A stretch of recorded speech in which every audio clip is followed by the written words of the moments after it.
Hello everyone, welcome to SS classroom. और आज हम डिस्कशन करने वाले हैं गुलेन बेरी सिंड्रोम के बारे में, यानी जीबीएस के बारे में। प्रीवियस लेक्चर में हमने डिस्कशन किया था अल्जाइमर डिजीज के बारे में। तो एक बार क्या हुआ था, क्लास में पढ़ा रहे थे तो एक बच्चे ने पूछा कि सर ये बेरी क्या होता है, बेरी बता दीजिए।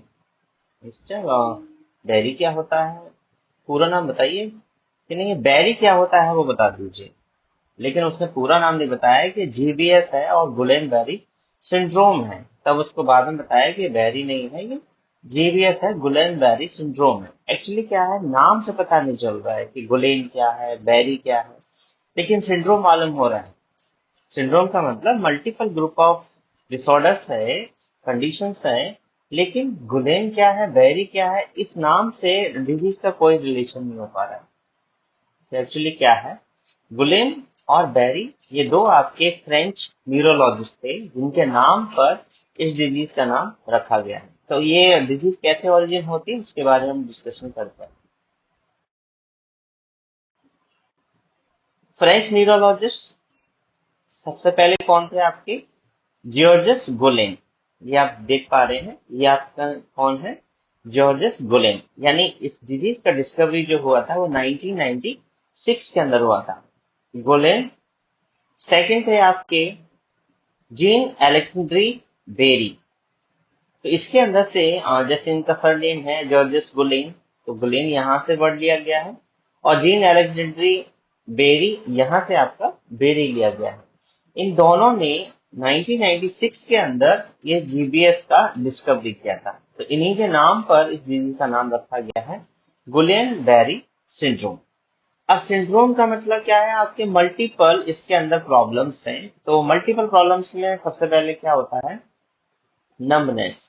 नमनेस का मतलब क्या होता है, आपके जो हाथ है, आपके जो पेरिफेरल रीजन है, जैसे आपके लोअर एक्सट्रीमिटीज है और अपर एक्सट्रीमिटीज है, यहाँ पे क्या हो जाती है, नमनेस हो जाती है। नमनेस का मतलब आपको जो सेंसेशन है, जो आपकी फीलिंग है, जो आपका सेंसरी सेंसेशन स्टिमुलस जो आपको फील होता है, वो आपका क्या हो जाता है, फील नहीं होता है, जिसे हम कहते हैं नमनेस। जैसे आपने कभी कभी देखा होगा कि अगर आप एक ही पोजीशन के अंदर लॉन्ग टाइम के लिए रहते हैं तो वहां का सेंसेशन आपका टेम्परेरी लॉस हो जाता है। जैसे आपने देखा होगा, मेरा हाथ सो गया, मेरा पैर सो गया, नॉर्मली आपने ये वर्ड्स सुने होंगे। तो ये क्या होता है, आपका नम्बनेस होता है। लेकिन इस कंडीशन के अंदर आपका नम्बनेस विदाउट पोजीशन आपका होगा, जिसे हम कहते हैं नम्बनेस। सेकंड आता है आपका टिंगलिंग सेंसेशन। टिंगलिंग सेंसेशन का मतलब होता है आपको ऐसा फीलिंग आएगा जैसे आपके बॉडी के अंदर कोई पिन प्रिक कर रहा है, कोई निडल आपको प्रिक कर रहा है। तो उसके बाद जो सेंसेशन आता है वैसा ही सेंसेशन आपका इस कंडीशन में आएगा, जिसे हम क्या कहते हैं, टिंगलिंग सेंसेशन। एंड थर्ड आपका क्या जनरली देखने को मिलता है, पैरालिसिस। लोअर एक्सट्रीमिटीज का पैरालिसिस जनरली देखने को मिलता है। तो ये आपका जो गुलेन बेरी सिंड्रोम है, ये आपका डैमेज करता है पेरिफेरल नर्वस सिस्टम को। पेरिफेरल नर्वस सिस्टम का मतलब जो आपके अपर एक्सट्रीमिटीज और लोअर एक्सट्रीमिटीज में जो नर्व का डिस्ट्रीब्यूशन हुआ है, वो एरिया को क्या करता है, डैमेज करता है। जैसे सेंट्रल में आपका क्या आता है, brain and spinal cord. And peripheral में आपके क्या आते हैं, आपके upper extremities and lower extremities. तो गुलेन बेरी सिंड्रोम क्या करता है, आपके पेरिफेरल नर्वस सिस्टम को डैमेज करता है। तो ये आपका डिजीज का डिस्कवरी हुआ था, जो कि फ्रेंच न्यूरोलॉजिस्ट ने किया था, जो आपके जॉर्जस गुलेन थे और जीन एलेक्जेंड्री बेरी थे, जिनके नाम पर डिजीज का नाम रखा गया है गुलेन बेरी सिंड्रोम। और सिंड्रोम के अंदर जनरली 3 साइन देखने को मिलते हैं। Number 1 numbness, number 2 tingling sensation and number 3 paralysis. अब ये डिस्कवरी इन्होंने कैसे किया था, तो डिस्कवरी इन्होंने क्या किया था, सबसे पहले ये स्टडी कर रहे थे, यानी ये अपनी रिसर्च स्टडी कर रहे थे, जिसके अंदर इन्होंने 2 सोल्जर्स के ऊपर स्टडी किया था। यहाँ पे आप देख पा रहे हैं, ये सोल्जर्स हैं। जनरली ये सोल्जर्स नहीं थे, कोई पुराने थे, लेकिन जस्ट इमेज के लिए यहाँ पर दिए गए हैं। 2 सोल्जर्स पे इन्होंने क्या किया था, स्टडी किया था। और स्टडी किया था तो इन्होंने क्या किया, इन 2 पेशेंटों के अंदर से सीएसएफ का सैंपल लिया। सीएसएफ का सैंपल लिया, जैसे आप देखते हैं एलपी पंचर करते हैं तो वहां से सीएसएफ का सैंपल लिया, और जब सीएसएफ का एनालिसिस किया तो एनालिसिस में क्या देखा कि प्रोटीन का लेवल आपका एलिवेट हो गया। एलिवेट का मतलब इंक्रीज हो गया, बट डब्ल्यूबीसी के अंदर कोई चेंजेस नहीं आया। यानी पेशेंट के अंदर प्रोटीन का लेवल क्या हो रहा है, एलिवेट हो रहा है, इंक्रीज हो रहा है, बट डब्ल्यूबीसी का काउंट आपका नॉर्मल है। तो ऐसा कंडीशन इन्होंने फिर डिस्क्राइब किया कि ये जो कंडीशन है ये अननोन कॉज की वजह से आपका ये कंडीशन डेवलप हो रहा है। अब इन 2 सोल्जर्स के अंदर प्रॉब्लम क्या डेवलप हो रहा था, असेंडिंग पैरालिसिस हो रहा था। यानी सबसे पहले इनके लोअर एक्सट्रीमिटीज के अंदर जनरली वीकनेस स्टार्ट हुआ, और ये वीकनेस धीरे धीरे आपके अपवर्ड यानी बॉडी के सेंट्रल पोर्शन की ओर यानी बॉडी के ऊपर की ओर ये जो पैरालिसिस है वो आपका धीरे धीरे स्प्रेड होने लग गया था। गुलेन और बेरी के साथ साथ एक तीसरे साइंटिस्ट और थे जिनका नाम था स्ट्रोहल मेटकुलसली। स्ट्रोहल भी साथ में थे, गुलेन भी थे और बेरी भी थे। इन 1916 के अंदर इन्होंने क्या किया था, इस स्टडी को किया था। जब इन्होंने स्टडी किया था तो सबसे पहले इन्होंने क्या देखा कि असेंडिंग पैरालिसिस और वीकनेस स्टार्ट हुआ था लोअर एक्सट्रीमिटीज के अंदर, और धीरे धीरे वीकनेस प्रोग्रेस करती है अपवर्ड के लिए यानी ऊपरी पोर्शन के लिए, ये दोनों सोल्जर्स के अंदर। उसके बाद इन्होंने सीएसएफ का एनालिसिस किया, और सीएसएफ के एनालिसिस में देखा कि प्रोटीन का लेवल एलिवेट हो रहा है, but there is no elevation in the WBC count. तब इन्होंने स्पेसिफाई किया कि ये जो कंडीशन डेवलप हो रही है देयर इज अननोन कॉज, यानी आपका ये जो डैमेज हो रहा है आपकी बॉडी के अंदर, जो पैरालिसिस हो रहा है, ये आपके अननोन कॉज की वजह से हो रहा है। अब इन्होंने देखा कि न्यूरॉन के अंदर क्या ऐसा चेंजेस हुआ जिसकी वजह से आपका सिग्नल अच्छे से ट्रांसफर नहीं हो रहा है, न्यूरो सिग्नल जनरेट नहीं हो रहे हैं, न्यूरो ट्रांसमीटर्स आपके ट्रेवल नहीं कर पा रहे हैं। तो ऐसा आपके पेरिफेरल नर्वस सिस्टम के अंदर क्या चेंजेस हुआ था। तो जनरली आपका जो चेंजेस हुआ था इन्होंने देखा, जैसे आप इमेज में ही देख पा रहे हैं, ये आपका जो फर्स्ट इमेज है ये क्या है, आपका एक्सॉन। जैसे आपका एक नर्व का स्ट्रक्चर है तो टिपिकली नर्व है ये आपका एक्सॉन का स्ट्रक्चर जो आपका नॉर्मल है। सेकेंड इमेज में आप देख पा रहे हैं that is the Gulen-berry syndrome nerve, यानी नर्व के अंदर जो चेंजेस होता है, ये आपका जो येलो कलर आपको जो दिखाई दे रहा है that is the myelin sheet. Axon है और एक्सॉन के अंदर जो माइलिन शीट होता है ये आपका क्या हो गया, यहाँ से डैमेज हो गया। जब माइलिन शीट आपका डैमेज हो गया तो नर्व फाइबर क्या हो गया, आपका एक्सपोज हो गया, यानी आपका एक्सॉन जो है आपका एक्सपोज हो गया, और यहां से आपका जो सिग्नल होते हैं वो आपके ट्रांसफर होते हैं, यानी न्यूरो सिग्नल आपके ट्रांसफर होते हैं। अब ट्रांसफर किस तरीके से होता है, जैसे आप नॉर्मल न्यूरॉन का स्ट्रक्चर देखिए यहाँ पर, तो सबसे पहले क्या है आपका, यहाँ पे आप देख पा रहे हैं डेंड्राइट्स। डेंड्राइट्स क्या करते हैं, आपके अनदर न्यूरॉन से एक्सॉन टर्मिनल से न्यूरोट्रांसमीटर्स को रिसीव करते हैं। जैसे डेंड्राइट ने रिसीव किया, आपका ये सोमा है, एक्सॉन बॉडी है, और ये सेंट्रल में आपका न्यूक्लियस है, ये इसको आगे के लिए ट्रेवल करता है। यहाँ पर आप ये स्ट्रक्चर देख पा रहे हैं, ये स्ट्रक्चर का नाम है आपका स्वान सेल्स। स्वान सेल्स का फंक्शन क्या होता है, आपका continuously repairing of the axons and protect the axons. जो आपकी एक्सॉन बॉडी है, ये आपका जो एक्सॉन जा रहा है, ये पूरे एक्सॉन को ये क्या करती है, प्रोटेक्ट करती है, यानी एक कवरिंग की तरह ये काम करती है स्वान सेल्स। स्वान सेल्स के बीच में आप एक देख पा रहे हैं एक स्पेस है, ये स्वान सेल्स के बीच में क्या है, आपके स्पेस है, that is called node of Ranvier. Node of Ranvier क्या होता है, आपका एक स्पेस होता है, और यहां से आपका क्या होगा, स्वान सेल से अनदर स्वान सेल्स में आपका जो सिग्नल है वो आपका क्या होगा, ट्रांसफर होगा। जैसे डायरेक्टली आपका वन स्वान सेल से अनदर स्वान सेल्स में ट्रांसफर हुआ, उसके बाद इसमें ट्रांसफर होगा। ऐसे ट्रांसफर होने के बाद लास्ट में आपका कहां पे चला जाएगा, एक्सॉन टर्मिनल्स के अंदर। जैसे एक्सॉन टर्मिनल में जाएगा, सेम अनदर आपका डेंड्राइट्स आ जाएगा, अनदर न्यूरॉन्स आ जाएगा, और इस तरीके से आपकी बॉडी के अंदर सिग्नल ट्रांसफर होते हैं। तो जब एक श्वान सेल से अनदर श्वान सेल्स में जो आपका सिग्नल जंप करता है, that is called the saltatory conduction. Saltatory conduction का मतलब the transfer of nerve signals, neurotransmitters from one Schwann cells to another Schwann cells। तो इस तरीके से आपका जंप करते हुए आपका जो न्यूरोट्रांसमीटर है, सिग्नल है, वो आपका एक्सॉन टर्मिनल तक पहुंचता है। तो इस कंडक्शन सिस्टम को क्या बोलते हैं हम, सॉल्टेटरी कंडक्शन सिस्टम।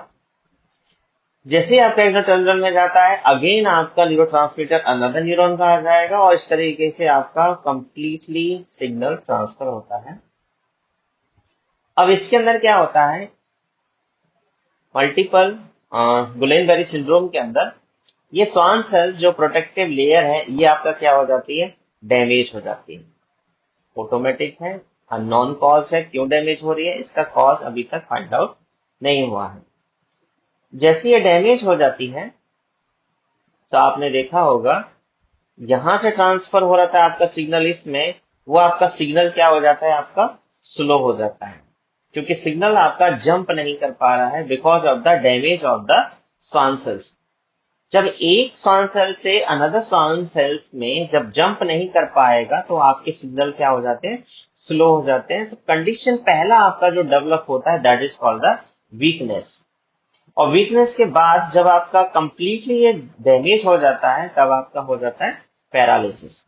तो जब आपके सिग्नल ब्रेक करके जो आपके जाते हैं, जैसे मान लीजिए ये डैमेज हो गया, तो यहां से ब्रेक होगा, यानी यहां से आपका सिग्नल स्लो होगा, और अगेन आपका श्वान सेल्स नॉर्मल है, यहां से आपका सिग्नल तेजी से आपका स्प्रेड होगा, तब आपको सिग्नल आने लग जाते हैं टिंगलिंग सेंसेशन।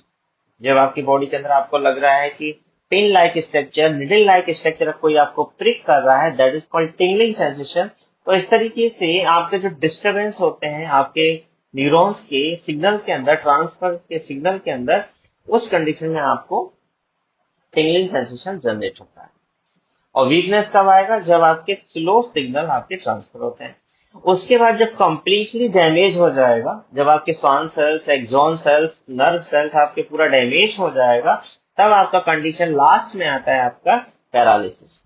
तो इस तरीके से आपका एक जीबीएस के अंदर कंडीशन डेवलप होता है। तो गुलेन-बेरी सिंड्रोम क्या है, एक कंडीशंस है जो आपके हेल्दी न्यूरॉन्स को, जो आपके healthy neurons of the peripheral nervous system के जो हेल्दी न्यूरॉन है, उनको क्या करते हैं, डैमेज करती है, जिसकी वजह से आपका weakness, tingling sensation, nerve and paralysis आपको देखने को मिलता है। जनरली जीबीएस में क्या होता है, आपका जो सबसे पहले जो साइन देखने को मिलता है, वो आपकी लोअर एक्सट्रीमिटी यानी पेरिफेरल नर्वस सिस्टम में देखने को मिलता है। और अगेन यानी लेटर ऑन ये कंडीशन आपके डेवलप होती है सेंट्रल एरिया की ओर, यानी आपके फुट से स्टार्ट होगा, उसके बाद आपके नी के अंदर आएगा, उसके बाद अंदर आपके थाई के अंदर आएगा। इस तरीके से आपका अपवर्ड बॉडी की ओर ये कंडीशन ट्रांसफर होती है। गुलेन-बेरी सिंड्रोम क्या है, आपका रेयर है, यानी जनरली बहुत केसेस कम देखने को मिलेगा, बट आपका कॉज क्या है, अननोन कॉज रहेगा। तो डेफिनेशन, अब आपका डेफिनेशन क्या है, Guillain Barre syndrome is a rare auto immune disorder, यानी अननोन कॉज है, ऑटो इम्यून डिसऑर्डर है। बॉडीज के अंदर इम्यून सिस्टम, यानी आपका बॉडी का इम्यून सिस्टम आपकी हेल्दी पेरिफेरल नर्वस सिस्टम को क्या करता है, डैमेज करता है। और डैमेज करने की वजह से क्या क्या साइन देखने को मिलता है, आपका muscles weakness, numbness, tingling sensation and paralysis, यानी न्यूरोलॉजिकल सिम्टम जनरली देखने को मिलते हैं। नेक्स्ट डिस्कस करते हैं हम टाइप्स ऑफ जीबीएस। इसके अंदर आपके डिफरेंट टाइप्स के आपके गुलेन-बेरी सिंड्रोम होते हैं। नंबर 1 है आपका acute inflammatory demyelinating polyradiculoneuropathy, AIDP। Acute inflammatory है, यानी सबसे पहले जनरली बहुत तेजी से स्टार्ट होगा, और इन्फ्लामेटरी है प्लस डीमाइलिनेटिंग। जो आपका माइलिन सीट है, जो आपने स्वान सेल्स के ऊपर देखा था, जो माइलिन सीट आपका कवर कर रहा था, प्रोटेक्टिव लेयर है, वो आपका क्या हो जाता है, डैमेज हो जाता है।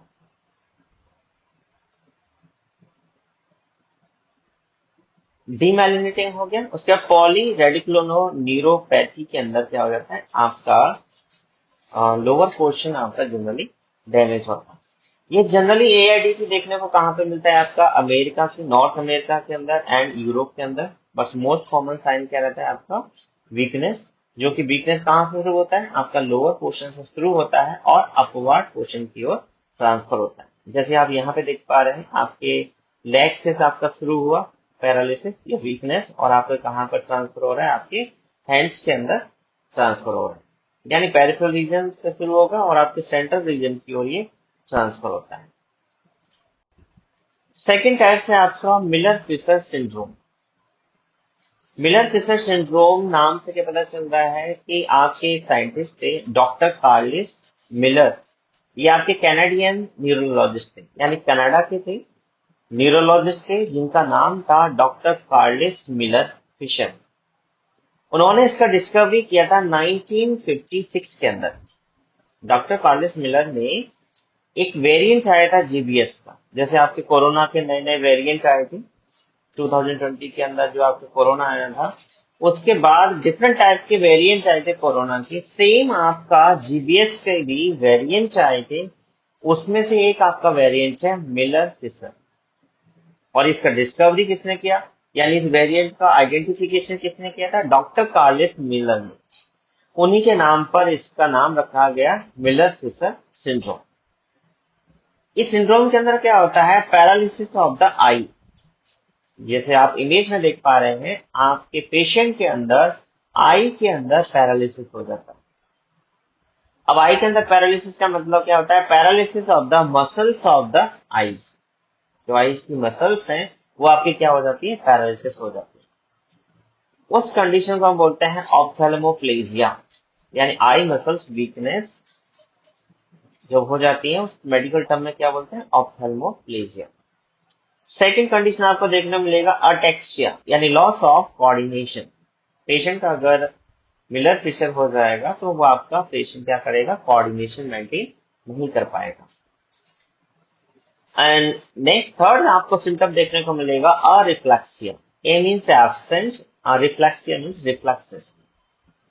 तो आपके आई के जो रिफ्लेक्सेस होते हैं, पिपुलरी रिफ्लेक्सेस होते हैं, आई के रिफ्लेक्सेस जितने भी होते हैं वो आपके क्या हो जाएंगे, एब्सेंट हो जाएंगे।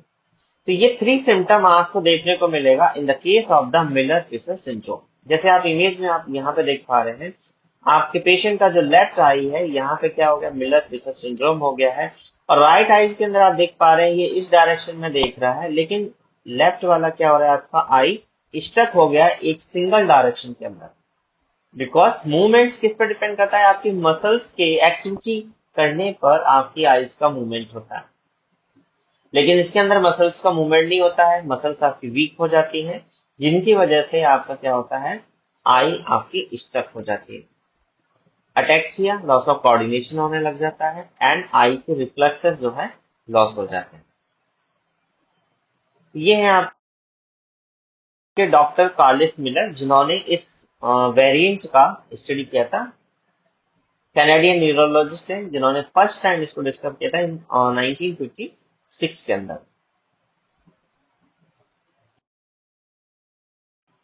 थर्ड टाइप है आपका acute motor axonal neuropathy. Acute motor axonal neuropathy, यानी एक्सोन के अंदर आपका डैमेज हो रहा है, माइलिन शीट डीमाइलिनेटिंग हो रही है। और ये कौन से मोटर नर्व के अंदर हो रही है, मोटर नर्व के अंदर। जैसे आपके नर्व जो रहती है, थ्री टाइप की आपकी नर्व होती है, sensory nerve, motor nerve and mix nerve. तो अमन जो रहेगा, यानी एक्यूट मोटर एक्सोनल न्यूरोपैथी जो रहेगा, वो किसके अंदर है, मोटर नर्व के अंदर। नेक्स्ट आपका acute motor sensory axonal neuropathy, जो आमसंग है वो किसके अंदर रहेगा, मोटर भी है प्लस सेंसरी भी है, यानी मिक्स नर्व के अंदर रहेगा acute motor axonal neuropathy. Generally ये लेस कॉमन है, यानी सबसे कम देखने को मिलेगा, बट जनरली कहाँ पे मिलेगा आपका यूएस के अंदर, एंड मोर फ्रीक्वेंटली कहाँ पे मिलेगा चाइना के अंदर, जापान के अंदर एंड मैक्सिको के अंदर। जैसे आप यहाँ पे देख पा रहे हैं, मोटर न्यूरॉन का वर्क क्या रहता है, sending the signals from the brain to the muscles. और सेंसरी का काम क्या रहेगा, receiving the signal from the external environment and transfer to the brain. यहाँ पे आप मोटर न्यूरॉन देख पा रहे हैं, ये जो आपके सिग्नल है ट्रांसफर हो रहे हैं टू द मसल्स के लिए, यहाँ पे आपका न्यूरो मस्कुलर जंक्शन है, और यहाँ पे आपका सेंसरी न्यूरॉन है जो आपका सेंसेशन रिसीव करता है, स्टिमुलस रिसीव करता है, उसके बाद सेल्स के अंदर जाता है, उसके बाद सेल बॉडी के अंदर जाता है, उसके बाद अनदर जो न्यूरॉन्स है वो भी आपके एक्सटर्नल एनवायरनमेंट से क्या कर रहे हैं, सिग्नल को रिसीव कर रहे हैं। तो इस तरीके से आपके सेंसरी न्यूरॉन वर्क करते हैं और मोटर न्यूरॉन वर्क करते हैं। अब मान लीजिए एक न्यूरॉन ऐसा हो जो आपका सेंसेशन का भी काम कर रहा है प्लस मोटर फंक्शन भी कर रहा है, that is called the mix neuron. Detail में हम डिस्कशन करेंगे जब कभी एनाटॉमी फिजियोलॉजी आपका डिस्कशन करेंगे, तब आपको डिटेल में बताएंगे। नेक्स्ट डिस्कशन करते हैं कॉजेस के बारे में, कि आपका जीबीएस का कॉज क्या है। तो अभी हमने डिस्कशन किया कि जीबीएस आपका क्या है, अननोन कॉज है, इडियोपैथिक है, जो आपका ऑटो इम्यून डिजीज की वजह से हो रहा है, ऑटो इम्यून कंडीशंस की वजह से हो रहा है, यानी आपकी बॉडी के हेल्दी इम्यून सिस्टम आपके बॉडी के ही सिस्टम को क्या कर रहा है, डैमेज कर रहा है, पेरिफेरल नर्वस सिस्टम को डैमेज कर रहा है, तो इसका कोई एग्जैक्ट कॉज नहीं होगा। बट कुछ रिस्क फैक्टर के रूप में देखा गया है कि रेस्पिरेटरी अगर आपको प्रॉब्लम है, डाइजेस्टिव सिस्टम में कुछ प्रॉब्लम है, इन्फेक्शन है, वायरल इन्फेक्शन है रेस्पिरेटरी सिस्टम के अंदर, तो जनरली ये देखने को मिलता है कि ऐसे लोगों के अंदर जीबीएस के चांसेस बहुत ज्यादा देखने को मिले हैं। तो क्या क्या रिस्क फैक्टर होते हैं आपके, most commonly infection with the campylobacter bacteria, यानी आपके जो बैक्टीरियल इन्फेक्शन है उसमें सबसे जनरल देखने को मिलता है कैंपिलोबैक्टर बैक्टीरिया। नेक्स्ट आपका influenza virus, cytomegalo virus, Epstein Barr virus, Zika virus, hepatitis A B C and E and HIV virus, mycoplasma pneumonia, surgery, trauma and कोविड-19 वायरस। जैसे मान लीजिए कोई सर्जरी हुआ, ब्रेन का सर्जरी हुआ, तो उस कंडीशन में भी आपके जो न्यूरॉन्स हैं, आपके जो हेल्दी इम्यून सिस्टम है, वो आपके न्यूरॉन्स को डैमेज कर सकता है। ट्रॉमा की कंडीशन में भी हो सकता है एंड कोविड-19 वायरस इन्फेक्शन की कंडीशन में भी देखने को मिल सकता है। नेक्स्ट डिस्कशन करते हैं पैथोफिजियोलॉजी, यानी आपके जो हेल्दी न्यूरॉन है वो डैमेज किस तरीके से हो रहा है, आपके जो रिस्क फैक्टर है वो किस तरीके से आपके पेरिफेरल नर्वस सिस्टम के जो न्यूरॉन्स है उनको डैमेज कर रहे हैं। तो सबसे पहले क्या है, आपका ट्रिगरिंग इवेंट होगा। ट्रिगरिंग इवेंट का मतलब there is bacterial infection, there is viral infection, there is surgery, stress, trauma, ये सभी जो है आपके जो रिस्क फैक्टर है that is called triggering event. इनमें से अगर कोई वायरल इन्फेक्शन, बैक्टीरियल इन्फेक्शन होगा तो उसकी वजह से क्या होगा, इम्यून सिस्टम एक्टिवेशन, यानी आपकी बॉडी का जो हेल्दी इम्यून सिस्टम है वो आपका एक्टिवेट हो जाएगा इन the case of the bacterial viral infection. जैसे एक्टिवेट होगा आपका मॉलिक्यूलर मिमिक्री होने लगेगा। मॉलिक्यूलर मिमिक्री का मतलब क्या होता है, आपका एंटीबॉडीज आपकी ही बॉडी के हेल्दी सेल्स को क्या करने लग जाता है, डैमेज करने लग जाता है, that is called molecular mimicry. Another word में कहें कि आपका antibodies mistakenly damage the healthy nerve cells, आपकी बॉडी का एंटीबॉडीज आपकी ही बॉडी के हेल्दी सेल्स को डैमेज करने लग जाता है, that is called molecular mimicry. उसकी वजह से क्या होगा, auto immune attack on nerves. Nerve कौन सी जनरली देखने को मिलता है, पेरिफेरल नर्वस सिस्टम का नर्व। जैसे आपका मिस्टेकनली डैमेज करेगा पेरिफेरल नर्वस सिस्टम के अंदर, आपका जो माइलिन सीट है पेरिफेरल नर्व के अंदर, वो आपका क्या होने लगेगा, डैमेज होने लगेगा, जिस कंडीशन को हम क्या बोलते हैं, demyelination of the peripheral nerves, जो जनरली किसमें देखने को मिलता है, एक्यूट इन्फ्लामेटरी डिजीज के अंदर, जो आपका एआईडीपी जो टैक्स आया था उसके अंदर। नेक्स्ट आपका एक्सोनल डैमेज, जो आपका अमसन एंड अमसन, यानी आपका मोटर नर्व के अंदर एंड मोटर सेंसरी नर्व के अंदर। नेक्स्ट आपका इंफ्लामेटरी रेस्पॉन्स, जैसे आपका बॉडी का इम्यून सिस्टम एक्टिवेट होगा, आपका इंफ्लामेटरी रेस्पॉन्स क्रिएट होगा, उसकी वजह से आपका macrophages and complement system involve हो जाएगा। नेक्स्ट आपका इंपेयर्ड नर्व सिग्नल ट्रांसमिशन, जैसे आपका नर्व सिग्नल जो नॉर्मली ट्रांसमिशन हो रहा था उसके अंदर क्या हो जाएगा, इंपेयर्ड हो जाएगा due to the demyelination of the neurons. Next आपके क्लिनिकल फीचर्स सिम्टम यानी शो होने लगेगा, असेंडिंग मसल्स वीकनेस, रिफ्लेक्सिया यानी absent of the reflexes, paresthesia यानी tingling sensation, numbness and possible respiratory और cranial nerves involvement. Possible respiratory का मतलब कुछ रेस्पिरेटरी चेंजेस भी देखने को मिलेगा और कुछ आपके क्रेनियल नर्व्स भी डैमेज देखने को मिलेगा, यानी इस कंडीशन में इन्वॉल्वमेंट रहेगा। तो इस तरीके से आपका पैथोफिजियोलॉजी जनरेट होता है। नेक्स्ट डिस्कशन करते हैं क्लिनिकल मैनिफेस्टेशंस। तो जैसे अभी हमने डिस्कशन किया था कि आपका एंटीबॉडीज आपकी इम्यून सिस्टम आपकी बॉडी के पेरिफेरल नर्वस सिस्टम को डैमेज करता है, और जनरली 3 साइन देखने को मिलता है। तो सबसे पहले क्या है आपका pin and needle feelings in the finger, toes, ankle and wrist, यानी पेरिफेरल रीजन के अंदर, यानी फुट से शुरू होगा आपका, उसके बाद आपके नी के अंदर जाएगा, उसके थाई के अंदर जाएगा, पेल्विक रीजन में जाएगा, एब्डोमिनल में जाएगा। इस तरीके से आपका peripheral region to the central region की ओर ये आपका पैरालिसिस ट्रांसफर होता है।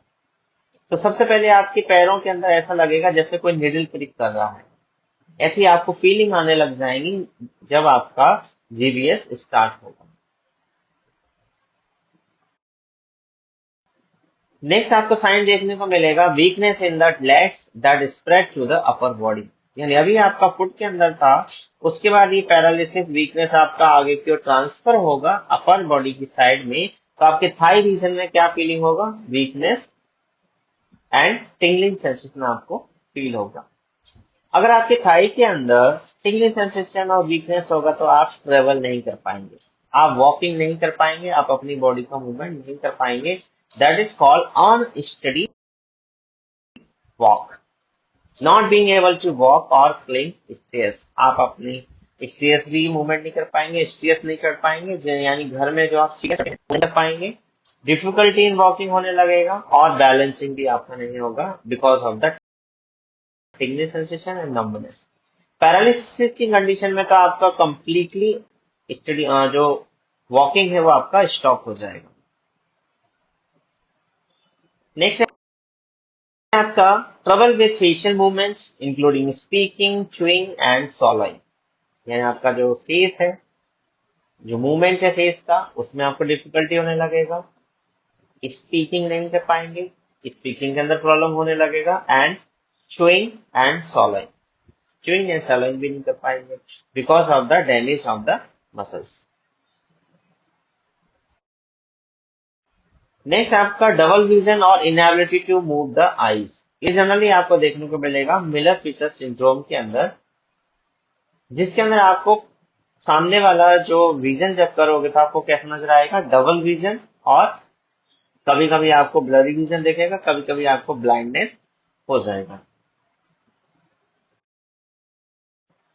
नेक्स्ट आपका severe pain that may feel aching, shooting, cramping and may be worse at the night, यानी आपको सीवियर पेन फील होगा, और ये पेन क्या है आपका नाइट हो जाएगा, यानी worse at the night. Next symptom है आपका trouble with the bladder control and bowel function. यहाँ पे आप देख पा रहे हैं ये आपका नॉर्मल ब्लैडर फंक्शन है, और यहाँ पे आप सेकंड में आप देख पा रहे हैं ओवर एक्टिव ब्लैडर फंक्शन। अगर आपका ओवर एक्टिव ब्लैडर फंक्शन हो जाएगा तो इस कंडीशन में क्या होगा, पेशेंट बार बार यूरिन पास आउट करने के लिए जाएगा, क्योंकि बार बार आपका ब्लैडर के अंदर क्या हो रहा है, कॉन्ट्रैक्शन हो रहा है, और बार बार कॉन्ट्रैक्शन होने की वजह से पेशेंट आपका बार बार यूरिन पास आउट के लिए जाएगा। नेक्स्ट है आपका डायग्नोस्टिक इवैल्यूएशन, यानी इस कंडीशन को हम आइडेंटिफिकेशन कैसे करें। तो नॉर्मली तो आप फिजिकल एग्जामिनेशन, पेशेंट से हिस्ट्री कलेक्शन करेंगे, फिजिकल एग्जामिनेशन करेंगे तो आइडेंटिफाई हो जाएगा कि there is weakness in the peripheral nervous system. But आपको इन्वेस्टिगेशन करना है तो सबसे पहले इन्वेस्टिगेशन जनरली आपने जो किया था spinal tapping, also known lumbar puncture. तो इसके अंदर क्या होता है, आपके दो पोजीशन में आप कर सकते हैं। ये आपका लाइन पोजीशन है एंड सेकंड पोजीशन, और इसके अंदर आपका L3 L4 के बीच में और L4 और L5 के वर्टिब्रा के बीच से आपका सैंपल लिया जाता है। यानी अगर आपको यहाँ पर साइट पूछते हैं कि किस साइट से आपको सैंपल लेना है CSF का, तो जनरली दो साइट हैं आपकी, जो लुम्बार रीजन के अंदर लुम्बार 3 एंड लुम्बार 4 वर्टिब्रा के बीच में से आपको प्रिक करना है। फॉर एग्जांपल ये आपका L3 है और ये आपका L4 है, L3 एंड L4, और इसके बीच में से आपको क्या करना है, प्रिक करना है। सेकेंड साइड है आपका L4 एंड L5, L4 और L5 के बीच में से आपको प्रिक करके CSF का सैंपल है। अब ये दो ही साइड क्यों प्रीफर की जाती है, ये आपको क्वेश्चन पूछा जाता है कि why you are pricking the needle, LP needle between the L3 and L4 and L4 and L5. What is the reason? तो रीजन क्या है इसका कि जब आपका स्पाइनल कॉर्ड वर्टिब्रा तक रीच करता है, वर्टिब्रा तक पहुंचता है, तो ये आपके टेल के रूप में फॉर्म होता है। यानी जब आपने स्पाइनल कॉर्ड का स्ट्रक्चर देखा होगा तो वर्टिब्रा के अंदर जो स्पाइनल कॉर्ड सिचुएटेड होता है वो पहुंचते पहुंचते आपका टेल के रूप में होता है। जब टेल के रूप में होता है और वहां से जब हम सैंपल लेते हैं L3 और L4 और L4 और L5 के बीच में से, तो टेल रीजन होने की वजह से आपका जो निडल है वो स्पाइनल कॉर्ड को प्रिक नहीं कर पाता है। प्रिक नहीं कर पाने की वजह से क्या होता है, आपको पैरालिसिस के चांसेस नहीं होते हैं। अगर आप यही सैंपल थोरेसिक रीजन से लेते हैं या सर्वाइकल रीजन से लेते हैं तो वहां पर कंप्लीटली आपका जो स्पाइनल कॉर्ड है वो चारों तरफ से फिक्स होता है और डायमीटर भी बहुत ज्यादा रहता है। डायमीटर ज्यादा होने की वजह से अगर आपने वहां से सैंपल लिया तो आपकी निडल स्पाइनल कॉर्ड को प्रिक कर सकती है, और प्रिक करते ही आपके पूरी बॉडी का आपका क्या हो जाएगा, पैरालिसिस हो जाएगा। तो पैरालिसिस से प्रिवेंट करने के लिए आपका जो सिचुएटेड साइट है, जो एग्जैक्ट साइट है, प्रीफर साइट है, that is L3 and L4 and between the L4 and L5। ये आपका एग्जैक्ट रीजन आपको आइडेंटिफाई करना है।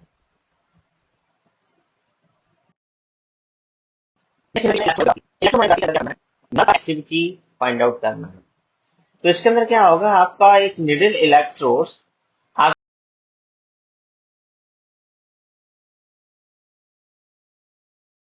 आपके मसल्स के अंदर इंसर्ट किया जाएगा। जैसे आप यहाँ पे देख पा रहे हैं, नर्व टेस्ट किया जा रहा है, ये आपका मसल टेस्ट किया जा रहा है। इसके अंदर क्या किया जा रहा है, ये जो इलेक्ट्रोड है ये आपकी मसल से कनेक्ट किया जाएगा और इस मसल्स के अंदर नर्व का सिग्नल किस तरीके से आ रहा है वो आपके इस मॉनिटर के अंदर आएगा। अब नर्व का जो सिग्नल ट्रांसफर हो रहा है, जिसे हम नर्व कंडक्शन स्टडी भी बोलते हैं, ये आपका इस ग्राफ के अंदर आ रहा है। जो आपके इलेक्ट्रोड्स लगे हुए हैं यहाँ पर, और इस इलेक्ट्रोड का कनेक्शन मॉनिटर से हो रहा है, और इस मॉनिटर के अंदर ये जो ग्राफ बन रहा है ब्लू कलर का, दैट इज कॉल्ड मॉनिटर। यानी ये जो ग्राफ है ये किसका ग्राफ है, आपका इलेक्ट्रोड्स यानी नर्व टेस्ट। इसके अंदर नर्व जो सिग्नल आ रहे हैं उसका आपका टेस्ट किया जा रहा है। सेकंड, आपका मसल्स के अंदर टेस्ट किया जा रहा है कि मसल्स के अंदर न्यूरोट्रांसमीटर किस तरीके से ट्रांसफर हो रहे हैं। तो यहाँ पे एक नीडल को प्रिक किया गया है मसल्स के अंदर, और यहाँ पर जो कंडीशन है वो कितना सीवियर है, यानी करंट में आपके बॉडी के अंदर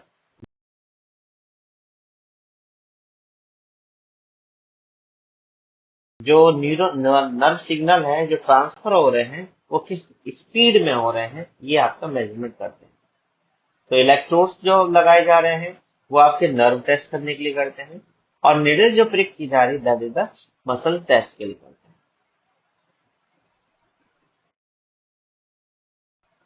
नेक्स्ट है आपका nerve conduction studies. Nerve conduction studies के अंदर आपका जो सिग्नल है, नर्व सिग्नल है, वो कितनी स्पीड से जा रहा है। अभी तो आपने देखा कि ट्रांसफर कैसे हो रहा है, नेक्स्ट आपका कितना स्पीड है। तो इसके अंदर क्या करते हैं, आपने यहाँ पर सेम प्रोसेस आपने किया, ये आपका सिमुलेटर है, यहाँ से आपने नर्व के अंदर ऊपर ये लगाया सिमुलेटर को, इसका कनेक्शन आपने यहाँ पे इलेक्ट्रोड से भी किया है जो अभी आपने देखा था, और इस मॉनिटर के अंदर आपने यहाँ पे क्या करते हैं, थोड़ा सा शॉक पास करते हैं। शॉक का मतलब थोड़ा सा करंट देते हैं। जैसे ही आप करंट दोगे तो ये सिग्नल आपका जाएगा, और आप क्या सिग्नल किस स्पीड से आपकी बॉडी के अंदर ट्रांसफर हो रहा है, और आपकी बॉडी के अंदर कोई चेंजेस नहीं हुआ, या आपने जो सिग्नल दिया और इलेक्ट्रोड के अंदर कोई सिग्नल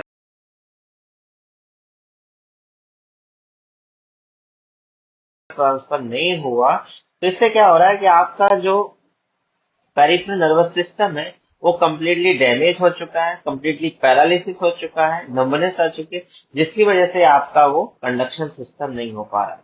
जो आपका जो माइलिन सीट है वो आपका कंप्लीटली डीमाइलिनेटिंग हो गया है, जिसकी वजह से आपका सिग्नल जो है ट्रांसफर नहीं हो पा रहा है। तो इस तरीके से जो स्टडी करते हैं that is called nerve conduction studies.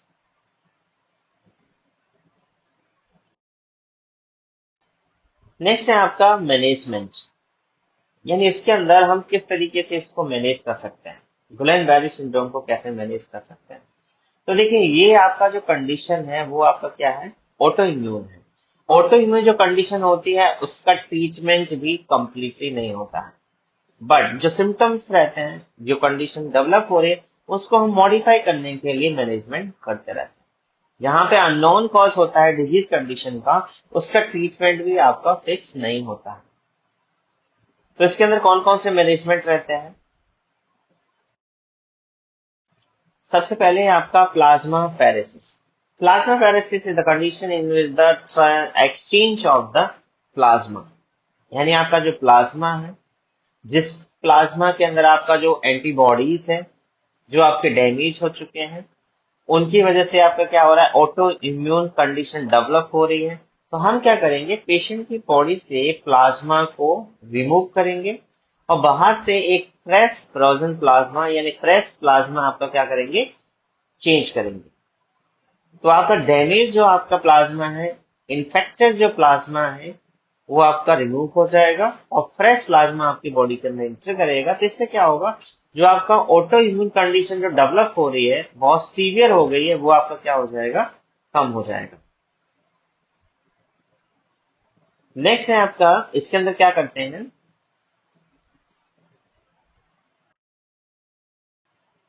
इस तरीके से आपका प्रोसेस होता है।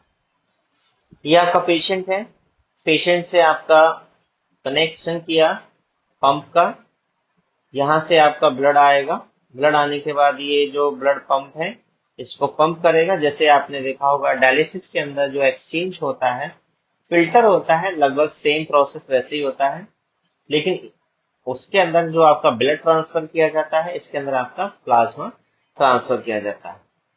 इसमें आपने यहाँ पर कलेक्ट किया, और यहाँ से आपने हेपरिन दे सकते हैं, या फिर साइट्रेट पंप यानी सोडियम साइट्रेट दे सकते हैं। ये आपके क्या है, एंटीकोएगुलेंट है, क्योंकि जैसे ही आपका ब्लड इस ट्यूबिंग के अंदर आएगा तो क्लॉटिंग के चांसेस बहुत सीवियर हो जाते हैं। उस क्लॉटिंग से बचने के लिए हम इस कनेक्शन ट्यूबिंग के अंदर क्या ऐड कर देते हैं, हेपरिन ऐड कर देते हैं, या हेपरिन ऐड कर सकते हैं या सोडियम साइट्रेट ऐड कर सकते हैं। ऐड करने के बाद यहाँ पे देखा होगा आपने प्लाज्मा सेपरेटर, वहां पे होता है आपका डायलाइजर, यहाँ पे आपका प्लाज्मा सेपरेटर। यहां से आपने प्लाज्मा को क्या किया जाता है, इस पंप के द्वारा इस प्लाज्मा को बाहर किया जाता है। फॉर एग्जाम्पल, मान लीजिए जो प्लाज्मा सेपरेटर है ये आपका एक ब्लड कंटेनर है। जैसे आप ब्लड का सैंपल लेते हैं ट्यूबिंग के अंदर, सैंपल वाइल आपने देखा होगा, तो मान लीजिए सैंपल वाइल है आपका ये रेड कलर का है, रेड पर्पल ग्रीन ब्लू, ये आपने सैंपल वाइल देखे हैं। उसमें से आपका जो प्लेन वाइल होता है जिसे हम रेड वाइल भी बोलते हैं, उस प्लेन वायल के अंदर आपने कभी सैंपल लिया होगा। उस सैंपल लेने के बाद उस वायल को ऐसे सीधा रखिएगा तो आपने देखा होगा ब्लड जो सेल्स हैं वो आपकी क्लॉट हो जाती हैं। ब्लड सेल जो क्लॉट हो जाती हैं उसके ऊपर जो येलो कलर का जो आपने देखा होगा प्लाज्मा आपकी सेपरेट हो जाती है। जब ब्लड सेल्स आपकी क्लॉट हो जाएंगी तो बाकी का मटेरियल बचा हुआ क्या है, प्लाज्मा है। तो वो जो प्लाज्मा है सेम प्रोसेस आपका यहाँ पे होता है। जैसे आपके प्लाज्मा सेपरेटर है तो ये आपका क्या करेगा, ब्लड सेल्स को नीचे की ओर ट्रांसफर कर देगा और प्लाज्मा को क्या करेगा, यहाँ पर कलेक्ट कर लेगा। जैसे प्लाज्मा यहाँ पर कलेक्ट होगा, ये जो प्लाज्मा पंप है इस तरीके से इसमें जो ट्रेवल होगा तो प्रेशर से क्या है, ये इसको यहाँ पर कलेक्ट करने लग जाएगा। इस कंटेनर के अंदर जो प्लाज्मा कलेक्ट हुआ है that is the patient plasma, यानी इन्फेक्टेड प्लाज्मा है, और इसको हम क्या कर देते हैं, डिस्कार्ड कर देते हैं। बाद में कलेक्ट हो जाएगा और इसको डिस्कार्ड कर देंगे। और यहाँ पर जो आपकी ब्लड सेल्स जा रही हैं, यहाँ पर आपका as a substitution of the plasma, यानी जो आपने प्लाज्मा निकाला है उसकी जगह यहाँ पर आप कोई भी सब्स्टिट्यूट आपको इंसर्ट कर सकते हैं। इम्यूनोग्लोबुलिन थेरेपी दे सकते हैं या फ्रेश फ्रोजन प्लाज्मा दे सकते हैं। यहाँ पर आपने ऐड किया और सब्स्टिट्यूशन पंप इसको क्या करेगा, अंदर की ओर ले जाएगा और इस ट्यूबिंग के अंदर से जाकर के यहाँ पर दोनों मिक्स हो जाएगा। आपका ये ब्लड सेल्स और ये आपका प्लाज्मा यहाँ पे दोनों मिक्स होने के बाद पेशेंट की बॉडी के अंदर वापस यहाँ पर ट्रांसफर कर दिया जाएगा। तो जिस तरीके से आपके डायलिसिस में प्रोसेस होता है लगभग वैसे ही आपका प्लाज्मा फेरेसिस प्रोसेस होता है।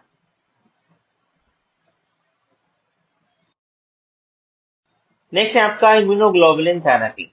अब आपने देखा होगा इसके अंदर आपकी बॉडी का जो इम्यून सिस्टम है वही आपकी नर्व, जो पेरिफेरल नर्व है, उनको डैमेज कर रहा है। तो इसके अंदर हम बाहर से क्या देते हैं, आपका इम्यूनोग्लोबुलिन देते हैं। वो इम्यूनोग्लोबुलिन क्या करता है, हेल्थी एंटीबॉडीज होती हैं जो कि डोनर से ली जाती हैं, और आपकी बॉडी के अंदर जो चेंजेस हो रहा है, आपकी बॉडी के अंदर जो मिसटेक्नली अटैक हो रहा है नर्वस सिस्टम के अंदर, वो आपका स्टॉप होता है। तो इस तरीके से हम इस कंडीशन को क्या कर सकते हैं, थोड़ा मैनेज कर सकते हैं।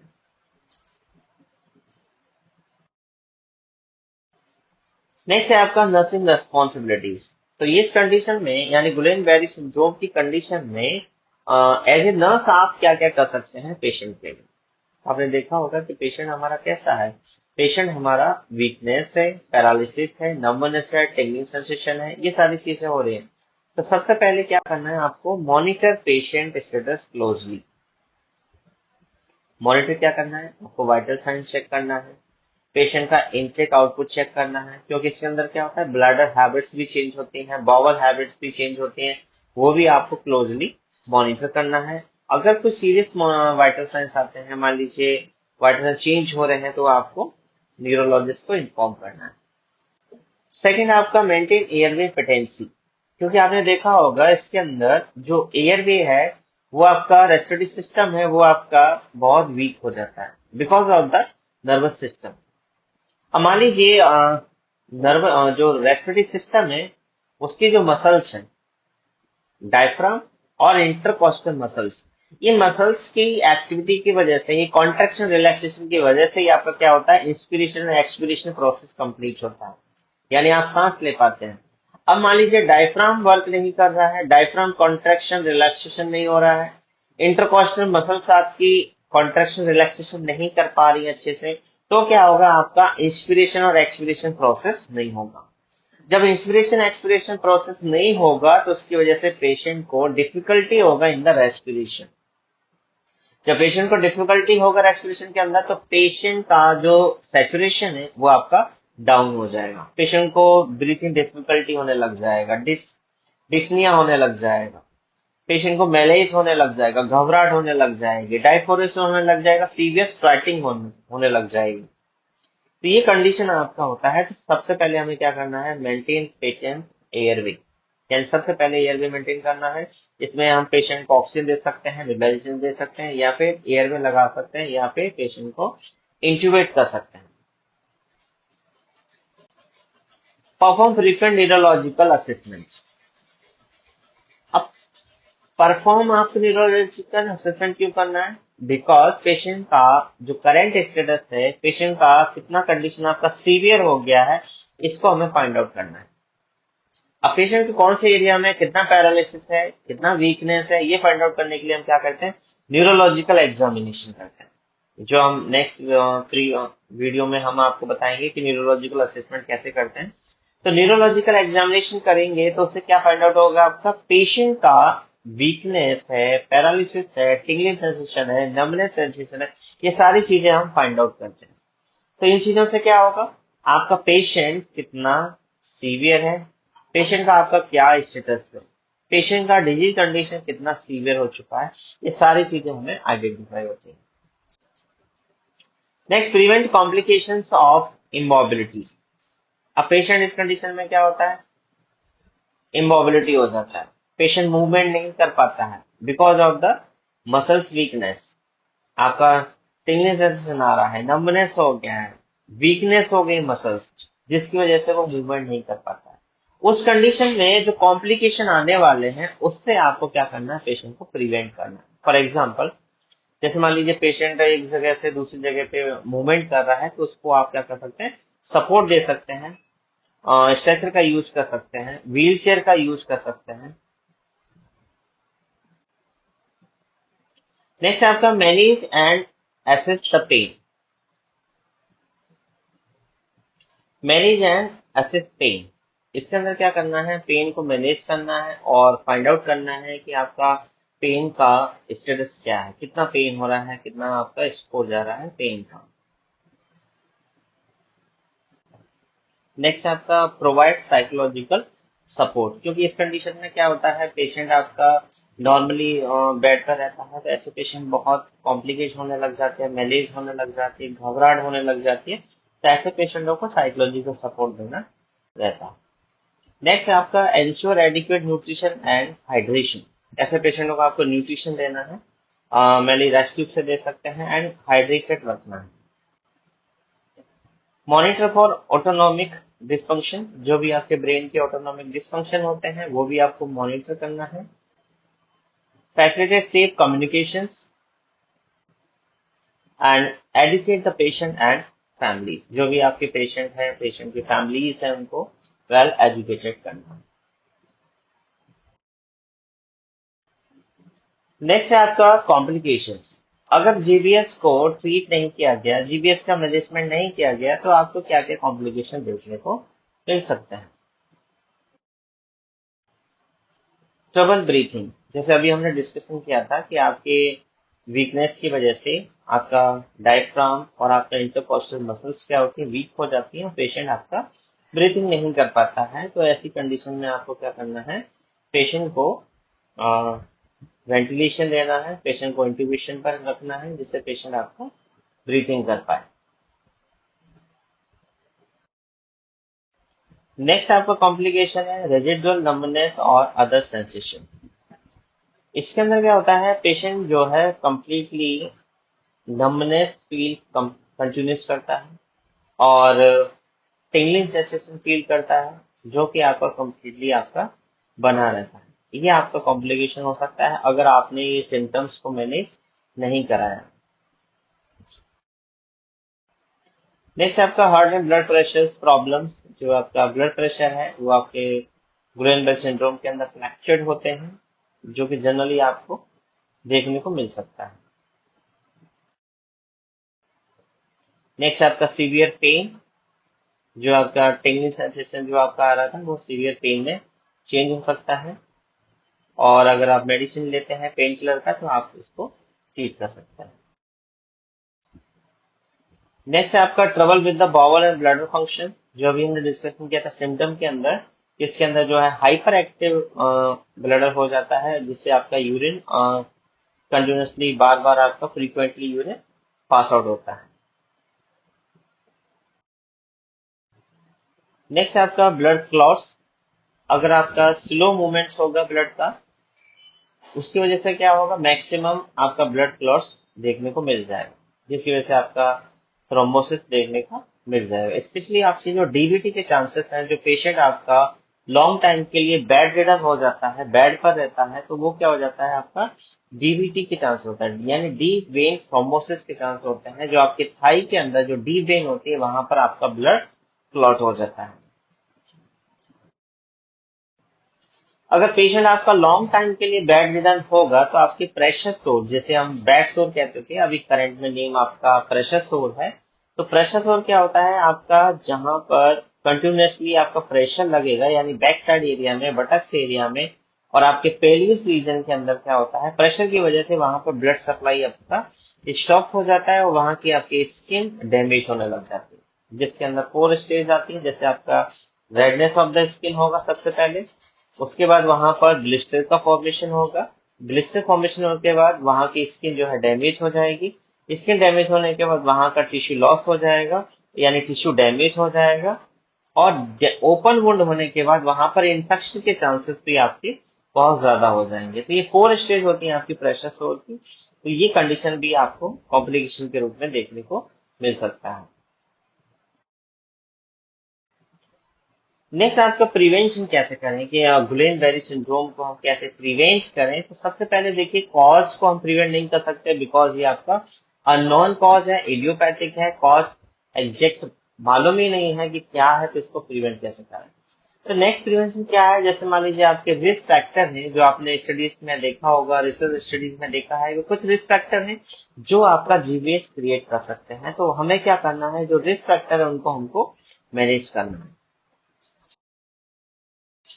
जैसे prevent respiratory and gastro intestinal infection, जो आपके रेस्पिरेटरी इन्फेक्शन हो रहे हैं, वायरल इन्फेक्शन होते हैं, कोविड-19 होते हैं, और जीआई के अंदर जो इन्फेक्शन हो रहा है उनको हमें प्रिवेंट करना है as soon as possible to prevent from the जीवीएस। Practice good hygiene also prevent from the viral and bacterial infections. Avoid exposure to non-GVS triggers, example Campylobacter infections. Campylobacter infection की वजह से भी आपका क्या होता है, जीबीएस ट्रिगर होने के चांसेस ज्यादा रहते हैं। तो हमें कैम्पिलोबैक्टर जो इन्फेक्शन है उससे प्रिवेंट होना है। Stay up to date with the safe and recommended vaccination, जो भी आपका करंट में वैक्सीनेशन आती है वो आपको लेना है। Use safe food and water practices specially while travelling, जैसे आप ट्रेवल करते हैं तो उस कंडीशन में आपको जो फूड लेते हैं, वाटर लेते हैं, वो आपका अच्छे से होना चाहिए, इन्फेक्टेड नहीं होना चाहिए। अदरवाइज इससे क्या होगा, आपके हेपेटाइटिस के चांसेस, जो आपके hepatitis A B C and E की वजह से जो आपका ट्रिगर हो रहा था आपका जीबीएस सिस्टम, वो आपका हो सकता है, तो वो आपको प्रिवेंट करना है। Prompt treat and manage infections, जितना जल्दी हो सके आपको इन्फेक्शन को ट्रीट करना है, मैनेज करना है। Educate at risk individual about early symptom of GBS. And next is the avoid unnecessary use of live vaccines in the people with the history of GBS. अगर किसी को हिस्ट्री है GBS का तो उस कंडीशन में आपको लाइव वैक्सीन जो रहती है उनको आपको अवॉइड करना है, बिकॉज पेशेंट के अंदर ऑलरेडी ऑटोइम्यून डिसऑर्डर चल रहा है, और उस कंडीशन में आप लाइव वैक्सीन अगर इंसर्ट करते हैं तो आपकी बॉडी का जो इम्यून सिस्टम जो हाइपर एक्टिव हो रहा है वो आपकी वैक्सीन को ही किल कर देगा। तो उस कंडीशन में आपको और हाइपर एक्टिव ना हो, इससे बचने के लिए आपको लाइव वैक्सीन यूज नहीं करना है इन the case of the GBS. And follow infection control practices in the health care settings, जो भी आपके हॉस्पिटल है जहां पे पेशेंट आपका ट्रीट हो रहा है वहां पर जो भी आपके प्रोटोकॉल्स हैं, जो भी आपके हेल्थ हाइजीन है, हेल्थ प्रोटोकॉल्स हैं, वो आपको फॉलो करना है। Promote general immune system health through a balance life styles. तो ये सभी कंडीशंस के जो रहती हैं वो आपको मैनेज कर सकते हैं, प्रिवेंट कर सकती है फ्रॉम द जीबीएस।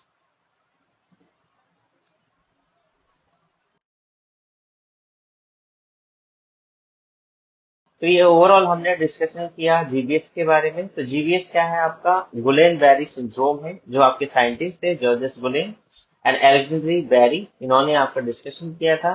इनके नाम पर इसका डिजीज का नाम रखा गया गुलेन बेरी सिंड्रोम। इस सिंड्रोम के अंदर जनरली 3 साइन कॉमन देखने को मिलते हैं, जिसके अंदर नंबनेस, टिंगलिंग एंड पैरालिसिस देखने को मिलता है। और इसके अंदर क्या होता है, आपका हेल्दी इम्यून सिस्टम आपकी बॉडी के पेरिफेरल नर्वस सिस्टम को डैमेज करता है, यानी इसके अंदर पेरिफेरल नर्वस सिस्टम से शुरू होकर के आपकी सेंट्रल की ओर आपका नंबनेस, वीकनेस एंड पैरालिसिस आपका ट्रांसफर होता है। तो इस तरीके से आपका जीबीएस आपकी बॉडी के अंदर फॉर्म होता है। अगर इससे रिलेटेड अगर आपको कोई डाउट है तो आप कमेंट कर सकते हैं, मुझे पूछ सकते हैं, मैं आपको सॉल्व करने की कोशिश करूंगा। तब तक के लिए आप अपनी फैमिली का, आप अपनों का ख्याल रखिएगा। मिलते हैं नेक्स्ट वीडियो में। And thank you so much, and thank you for watching this video. Thank you so much.